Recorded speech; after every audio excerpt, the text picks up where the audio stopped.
یا رب لک الحمد کما ینبغی لجلال وجہک وعظیم سلطانک اللہم صلی علی سیدنا و مولانا محمد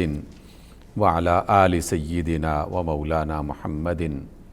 وعلی اصحاب سیدنا و مولانا محمد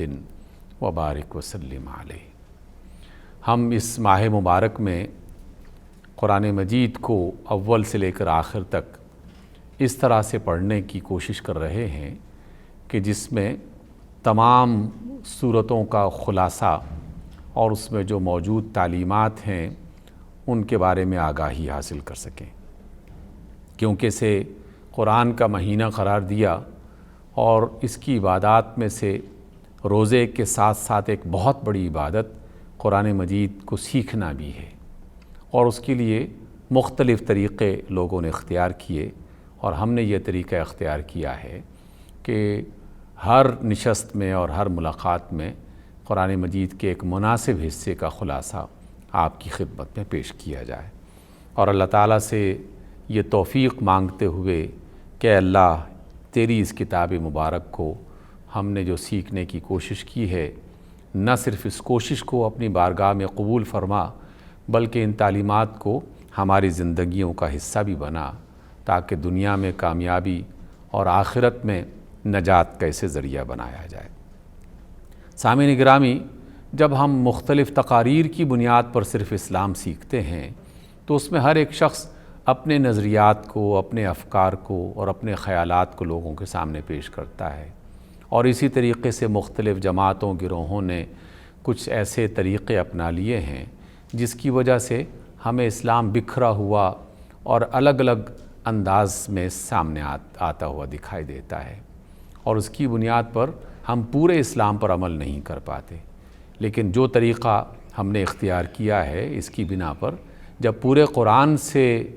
گزریں گے اور اس کی تمام تعلیمات سے آگاہی حاصل کریں گے، چاہے وہ اپنے معیار کے اعتبار سے اور اپنی مقدار کے اعتبار سے کم ہی کیوں نہ ہو، لیکن کم از کم یہ کہا جا سکے گا کہ ہم نے پورے اسلام کو سیکھنے کی ایک کوشش کی ہے۔ آج کی اس ملاقات میں سب سے پہلے سورۃ البقرہ کی وہ آیات سامنے آ رہی ہیں کہ جس میں معاشرت کے حوالے سے خاص طور پر میاں بیوی کے باہمی تعلقات کو بہتر بنانے کے حوالے سے تعلیمات دی گئی ہیں۔ سابقہ ملاقات میں ہم نے یہ سیکھا تھا کہ بعض اوقات مزاج کے اختلاف، رائے کے اختلاف یا کسی اور سبب سے میاں بیوی میں ناراضگی ہو جاتی ہے، تو اس موقع پر یہ کہا گیا کہ قسم کھا کے کوئی ایسا فیصلہ نہ کر لو کہ اب ہمارا باہمی کوئی تعلق نہیں رہے گا، کیونکہ اگر ایسا تم نے کیا تو پھر اللہ تعالیٰ کو یہ بات ناپسند ہے،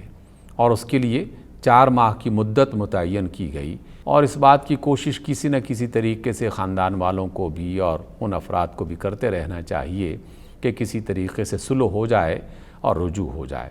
لیکن اگر ارادہ اس طرح کا نہیں بن رہا تو پھر دوسری پاکی میں دوسری طلاق دے دی جائے، اور یا پھر پہلی طلاق ہی کو کافی سمجھتے ہوئے اسے اختیار کیا جائے۔ اور تمام فقہاء کا اس بات پر اتفاق ہے کہ جس شخص نے ایک طلاق دی اور پھر اس کے بعد اس کو طویل مدت کے لیے اسی طریقے سے رکھا، تو جیسے ہی اس خاتون کی عدت مکمل ہوگی تو اس کی طلاق خود بخود پوری ہو جائے گی، اور اس طلاق کے بعد کہ جو عدت ہونے کی صورت میں اسے میسر آئی ہے، وہ خاتون آزاد ہو جائے گی اور وہ اپنی زندگی کا فیصلہ اپنے انداز میں کر سکتی ہے۔ اور پھر آج کی اس ملاقات میں ایک بہت ہی شاندار آیت جو کہ باقاعدہ ایک اصول اور ضابطے کے طور پر ہمارے سامنے آتی ہے، اس پر ہمیں غور کرنا چاہیے۔ آج کا وہ دور کہ جس میں ہم گزر رہے ہیں،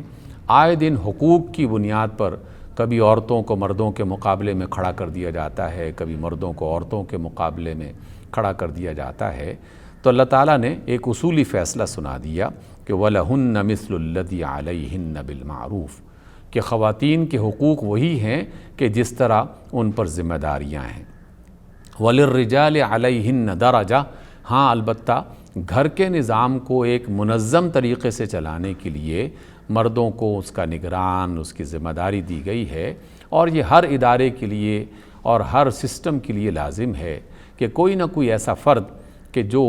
اس کے نظام کو بہتر چلا سکے اسے ذمہ دار قرار دیا جاتا ہے۔ مرد کی ذمہ داریوں میں سے چونکہ باہر کی دنیا کے معاملات کو بھی دیکھنا ہے اور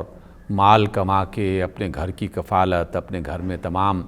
بچوں کی کفالت اور بیوی کے جو اس کی ضروریات ہیں اس کو پورا کرنا، اس کو بھی شامل کیا گیا، اور گھر کے معاملات کو بھی دیکھنا ہے۔ تو اس اعتبار سے اللہ رب العزت کی طرف سے یہ فیصلہ کیا گیا کہ دونوں گھر کے باہر کی دنیا اور گھر کے اندر کی دنیا میں چونکہ مرد شامل ہوتا ہے، اس لیے اسے ایک نگران کے طور پر اور ذمہ دار کے طور پر ایک درجہ عطا کیا گیا۔ اس سے قطعی طور پر یہ مراد نہیں ہے کہ مرد اب حکمران بن چکا ہے، بلکہ ایک انتظامی ذمہ داری کے اعتبار سے اللہ رب العزت نے یہ فیصلہ کیا۔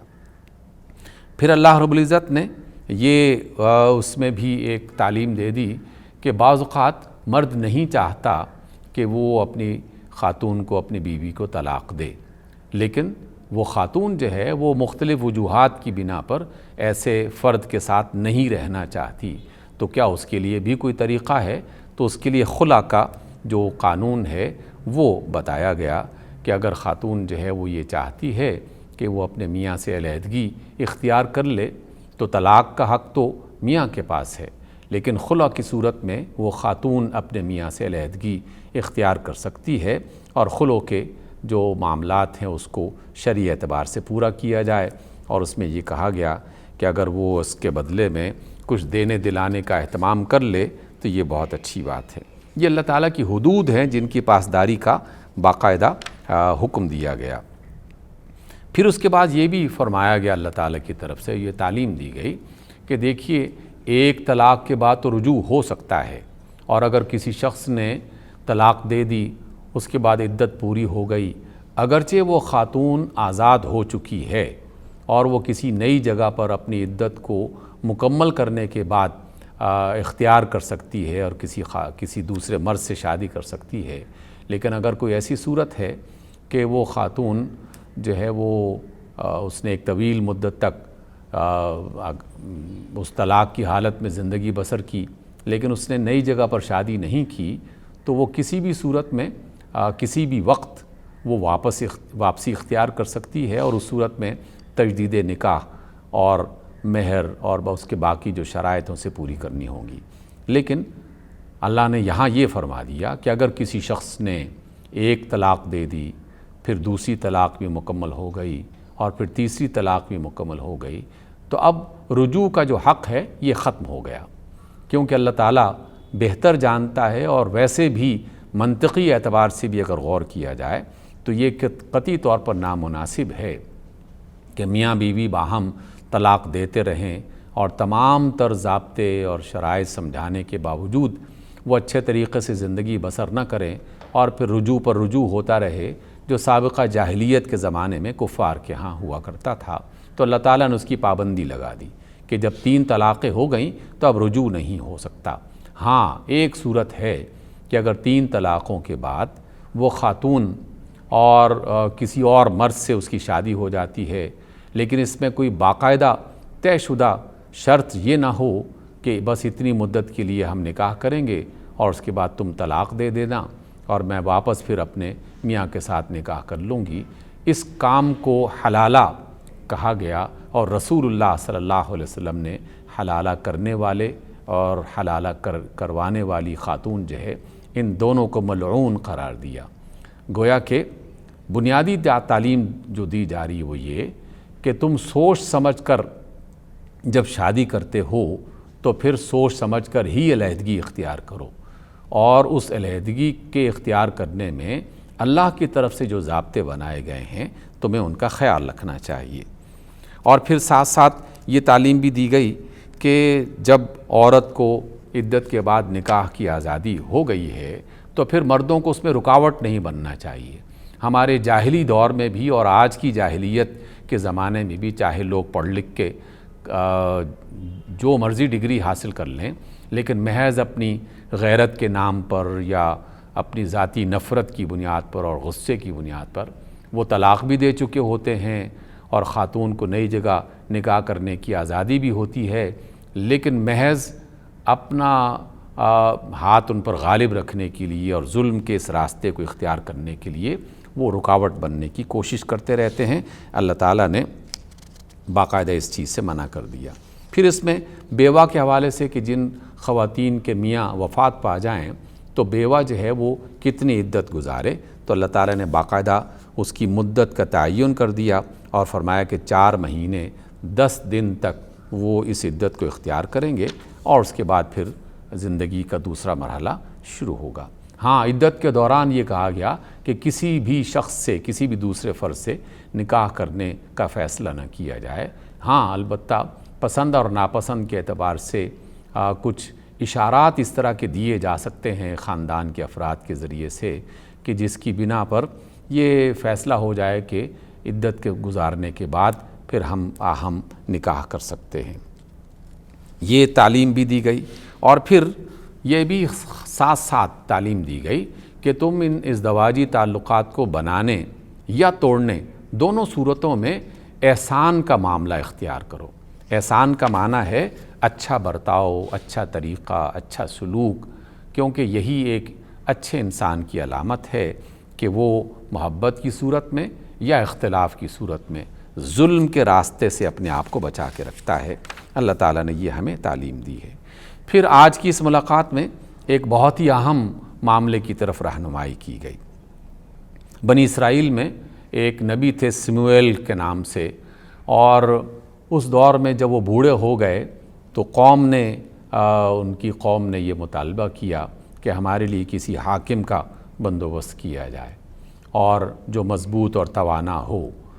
تو اس وقت کے نبی نے اللہ تعالیٰ سے دعا کی تو اللہ تعالیٰ کی طرف سے یہ فیصلہ کیا گیا، اور اللہ یقیناً ہر چیز سے باخبر ہے، لوگوں کے معاملات، ان کے کردار، ان کی نیتوں سے واقف ہے،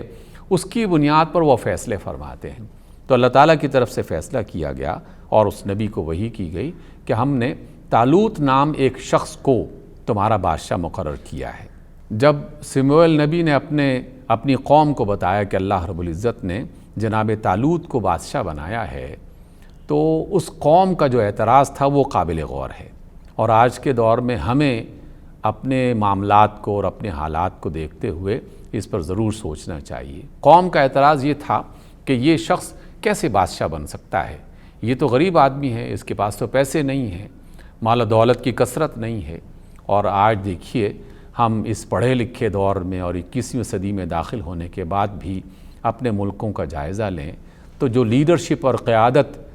والے افراد ہیں ان کی غالب اکثریت مالدار لوگوں پر مشتمل ہے۔ اس میں نہ علم دیکھا جاتا ہے، نہ صلاحیت دیکھی جاتی ہے۔ تو اس قوم نے، بنی اسرائیل کے اس پرانے دور میں بھی اسی بات کو بنیاد بنایا گیا کہ یہ شخص بادشاہ کیسے بن سکتا ہے، حکمران کیسے بن سکتا ہے، اس کے پاس تو دولت ہی نہیں ہے، غریب آدمی ہے۔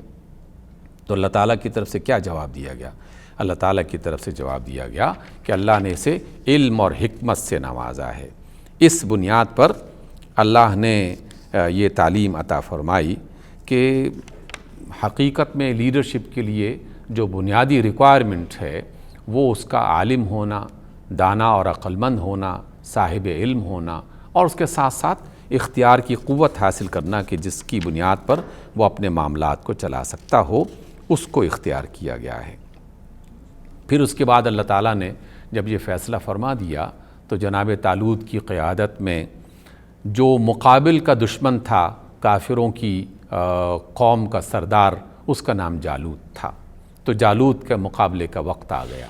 اس سے پہلے وہ قوم کہا کرتی تھی کہ جناب ہم جنگ کرنے کے لیے تیار ہیں، لیکن کوئی لیڈر تو ہو، کوئی قیادت تو ہو۔ لیکن جب اللہ تعالیٰ نے انہیں قائد مہیا کر دیا تب وہ اس قتال سے اور جہاد سے کترانے لگے، لیکن بالآخر فیصلہ ہوا اور اللہ تعالیٰ نے انہیں ایک بڑی آزمائش میں ڈال دیا۔ جب جالوت کے مقابلے کے نکلے تو راستے میں ایک دریا تھا۔ اللہ تعالیٰ کی بات کو اگر بغیر کسی شرط کے قبول نہ کیا جائے اور اس میں لیت و لال کیا جائے اور اپنی طرف سے مختلف طریقوں سے اس سے بچنے کی کوشش کی جائے تو پھر اللہ تعالیٰ آزمائش سخت کر دیتا ہے۔ یہ اللہ کی سنت ہے۔ اس لیے ہمیں یہ طریقہ اختیار کرنا چاہیے کہ اگر اللہ کی طرف سے کوئی بات بالکل واضح طور پر سمجھ آ جائے تو اسے قبول کرنے میں تاخیر نہ کی جائے اور اس میں اپنی من پسند کی رکاوٹیں کھڑی نہ کی جائیں۔ چونکہ جناب طالوت کی قوم نے مختلف طریقوں سے اللہ کے حکم کو ماننے سے انکار کیا تھا، تو اللہ تعالیٰ نے ایک نئی آزمائش میں ڈال دیا۔ جالوت کے مقابلے کے لیے جب نکلے تو ایک دریا راستے میں تھا، تو اللہ نے کہا کہ تم نے اس دریا میں سے پانی نہیں پینا، ہاں اگر اوک بھر یعنی اس طرح جو تھوڑا بہت ہاتھوں میں پانی آ سکتا ہے بس وہ ایک بار پی لو، اس کی اجازت ہے، زیادہ پیا تو پھر تم مشکل میں پڑ جاؤ گے۔ لیکن اللہ کے ان نافرمانوں نے اپنی پیاس بجھانے کے لیے خوب جو ہے وہ پیٹ بھر کے پانی پیا، جو ان کے لیے بیماری کا اور سستی کا اور کمزوری کا باعث بن گیا۔ جو تھوڑے بہت مومنین جنہوں نے اللہ کی بات کو اور اس وقت کے نبی کی بات کو تسلیم کیا اور صرف اتنا سا پانی پیا کہ جس کی اجازت تھی، اللہ نے انہیں توانائی بھی دی اور جالوت کے مقابلے میں انہیں کامیاب بھی قرار دیا۔ اور پھر انہی آیات میں ایک بہت ہی عظیم الشان قاعدہ اور اصول بتایا گیا کہ اللہ تعالیٰ کے ہاں کامیابی کے لیے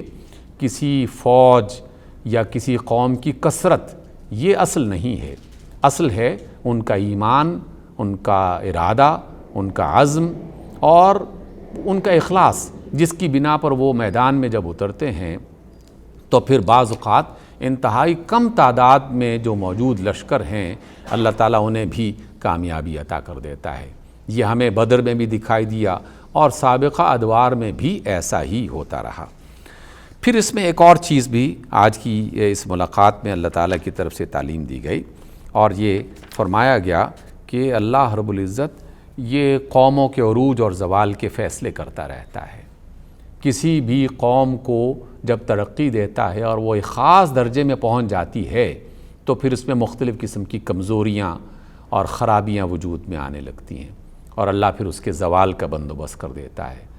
اسی کشمکش میں جو لوگ رہتے ہیں اور اسی جہاد کے دور میں جو لوگ اپنے آپ کو شامل رکھتے ہیں تو اللہ تعالیٰ نے اسے زندگی کی بہتری کا اصول قرار دیا ہے اور کہا کہ اللہ تعالیٰ اسی طریقے سے افراد کو اور قوموں کو اتارتا اور چڑھاتا رہتا ہے، انہیں ترقی بھی دیتا ہے، زوال بھی دیتا ہے۔ اگر یہ ترقی اور زوال کی صورت موجود نہ ہو، کشمکش اور جہاد کی شکل نہ ہو تو دنیا میں ایک بڑا فساد برپا ہو جائے۔ گویا کہ امن و امان قائم رکھنے کے لیے اور دنیا میں ایک اچھی زندگی بسر کرنے کے انتظامات کے لیے اللہ تعالیٰ انسانوں کو اس کشمکش میں سے گزارتا ہے اور جہاد کے اس دور سے اسے گزارتا ہے۔ اس سے انسان مضبوط ہوتے ہیں، ان کے کردار میں اچھائی اور بہتری پیدا ہوتی ہے۔ پھر آج کی ملاقات میں ایک بہت ہی خوبصورت آیت جسے ہم اپنے بچپن ہی میں یاد کر چکے اور بڑے سکھاتے رہتے ہیں، اس آیت کو آیت الکرسی کہتے ہیں۔ یہ اللہ تعالیٰ کی توحید،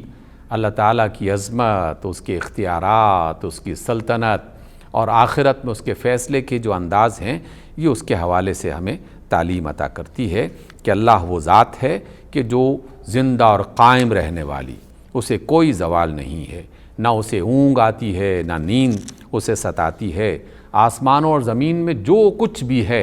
وہ ان سب کا مالک ہے۔ پھر یہ تعلیم دی گئی کہ اے لوگو اللہ کی اطاعت کرو، اگر اطاعت نہ کی تو حشر کے میدان میں کون ہے جو تمہاری شفاعت کر سکے گا؟ ہاں، شفاعت کا حق صرف اسی کو ہوگا کہ جسے اللہ رب العزت کی طرف سے اجازت ملے گی۔ اس سے پہلی والی آیات میں اللہ تعالیٰ نے ڈرایا اور کہا کہ قیامت کے آنے سے پہلے پہلے اپنے آپ کو درست کر لو، کیونکہ قیامت کے روز نہ مال کام آئے گا اور نہ کسی کی سفارش کام آئے گی۔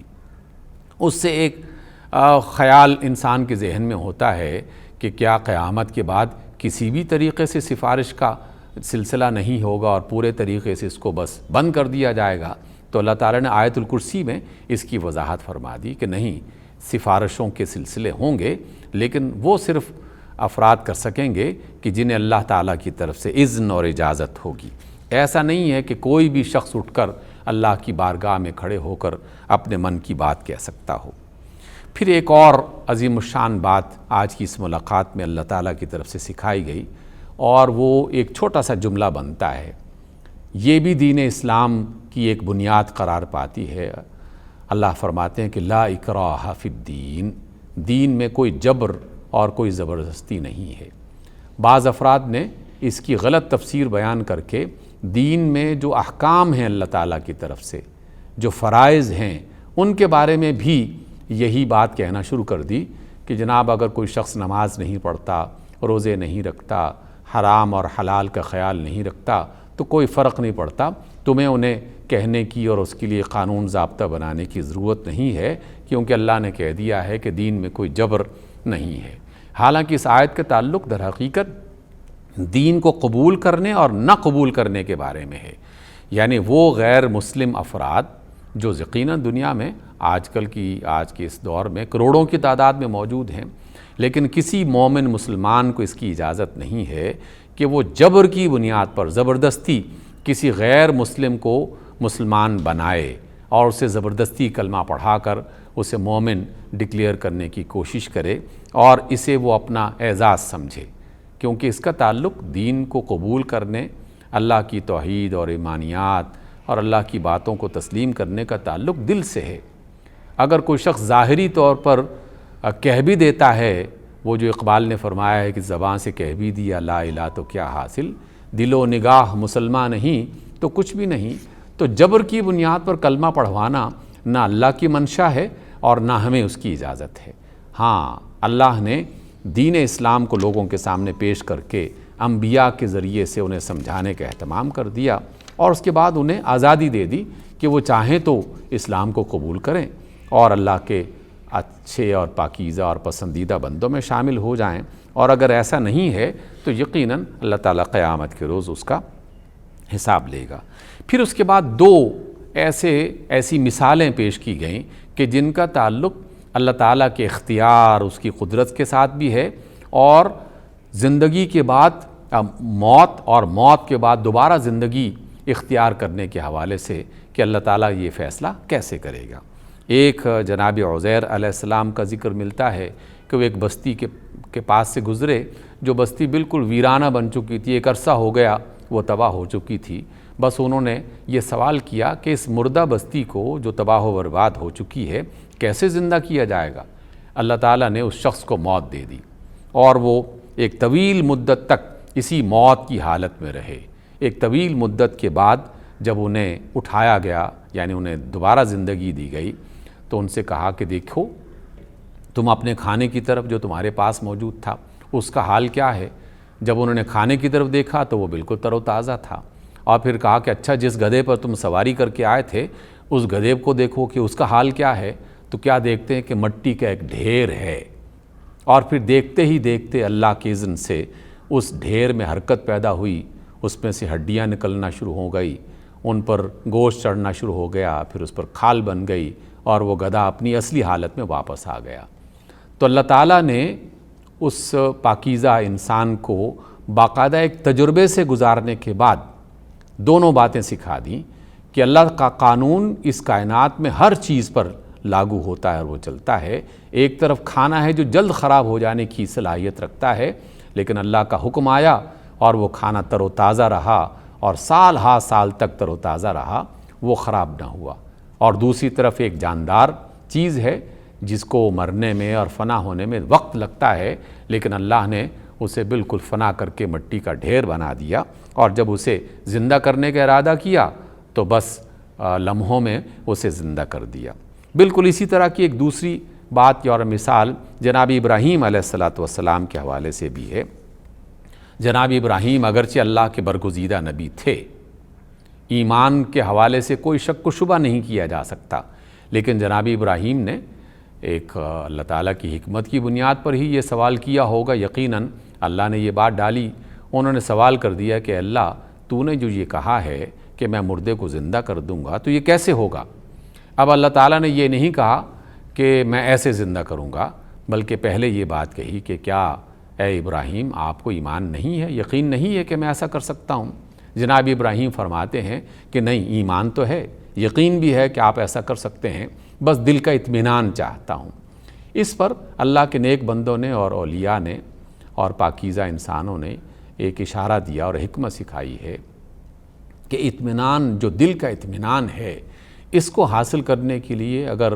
کوئی شخص کوئی دلیل طلب کرتا ہے، کوئی مثال تلاش کرتا ہے، کسی سے سوال کرتا ہے، تو اس میں کوئی حرج نہیں ہے۔ ہاں، جب بات سمجھ میں آ جائے تو پھر اپنے ایمان کو مضبوط رکھے اور اس میں شک و شبہ پیدا کرنے کی کوشش نہ کرے۔ اللہ تعالیٰ نے جناب ابراہیم علیہ السلام سے کہا کہ 4 مختلف قسم کے پرندے اپنے ساتھ مانوس کر لیں، پھر ان کو ذبح کر کے ان کے ٹکڑے کر کے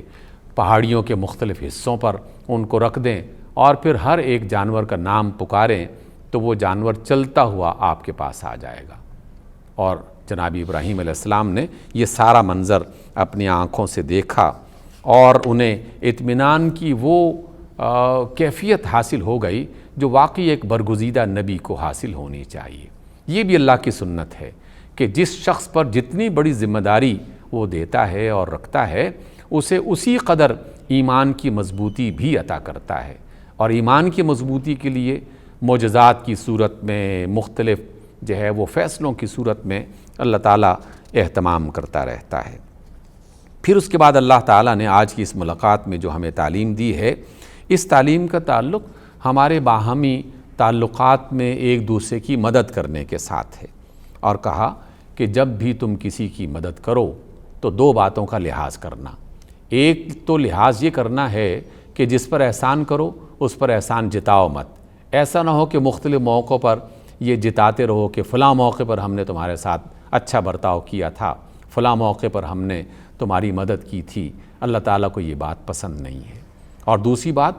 کہ ریاکاری اور دکھاوے کے لیے کسی کی مدد نہ کرو، جو آج کل ہمارے ہاں رجحان بھی ہے اور دیکھا بھی جاتا ہے کہ غریبوں کی مدد کرنے کے لیے سب سے پہلے کیمروں کا اہتمام کیا جاتا ہے، پھر اس کی خبریں نشر کی جاتی ہیں اور پھر اس کا واویلا مچایا جاتا ہے۔ تو اللہ نے اس بات کو پسند نہیں فرمایا، اور اس کے مقابلے ایک بہت ہی خوبصورت بات ارشاد فرمائی اللہ کی طرف سے کہ دیکھیے، اگر تم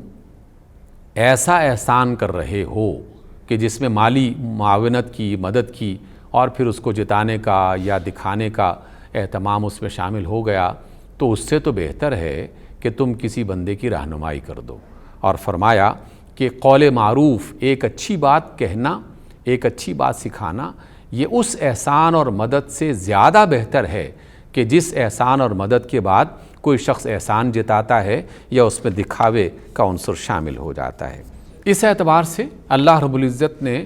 ہمیں لوگوں کی مدد کرنے کی رغبت بھی دلائی، لیکن اس کی بنیادی اخلاقیات بھی بتا دیں کہ جب تم کسی انسان کی مدد کرو، اور تمہیں مدد کرنی چاہیے کیونکہ یہ اللہ تعالیٰ کو پسند ہے، اور دنیا میں ایک اچھی معاشرتی زندگی بسر کرنے کے لیے اس کام کو اختیار کرنا چاہیے۔ لیکن جب بھی کوئی ایسا کام کرو تو اس میں 2 چیزوں سے اپنے آپ کو محفوظ رکھنے کی کوشش کرو، ایک ریاکاری اور دکھاوا، اور دوسرا جس پر احسان کیا گیا ہے اس پر احسان کو جتانا، کیونکہ ان دونوں طریقوں سے یا ان دونوں جو عادتیں ہیں ان کی بنا پر وہ نیکی ضائع ہو جاتی ہے۔ اللہ تعالیٰ سے دعا ہے کہ ہمیں تمام اچھے کام کرنے کی وہ توفیق بھی دے، اور ریاکاری اور دکھاوے سے بھی محفوظ رکھے، اور ان اصولوں اور ضابطوں کی پابندی اختیار کرنے کی توفیق دے جو اللہ رب العزت نے ہمیں سکھائے ہیں۔